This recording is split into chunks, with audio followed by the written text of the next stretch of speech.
To answer this question, let's quickly talk about what a clause is. A clause has a subject and a verb. An independent clause has a subject and the verb, and it could be its own sentence. John jumped. A dependent clause has the same subject and the verb, but it has a weak conjunction at the front, something like since John jumped.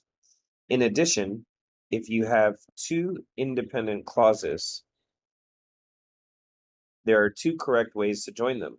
We can join them with a semicolon, John jumped, semicolon, he fell, or a comma, fanboys, John jumped, comma, and he fell.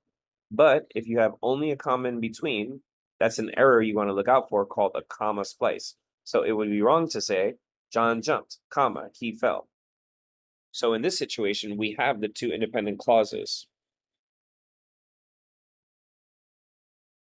In the first part, we have a subseasonal weather forecast attempts to predict conditions 3 to 4 weeks in advance.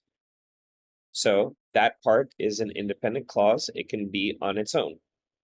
The second part says its predictions are therefore more short-term than those of the seasonal forecast, which attempts to predict the weather more than a month in advance. So for the second part, technically speaking, you have an independent clause, and then you have a modifier in the second part, something that's not quite a full independent clause. In any case, the orange independent clause and the pink one, starting with its predictions, those need to be separated the correct way with either a semicolon or a comma, fanboys.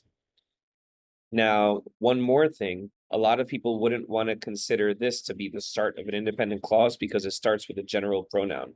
But a pronoun is just as good. If I said John jumped, that's an independent clause. But if I said he jumped, that's also an independent clause. I'm just being more general about who I'm talking about, or I'm just using a pronoun for that purpose. In any case, two independent clauses, we want a semicolon in between. And so that's answer choice C here.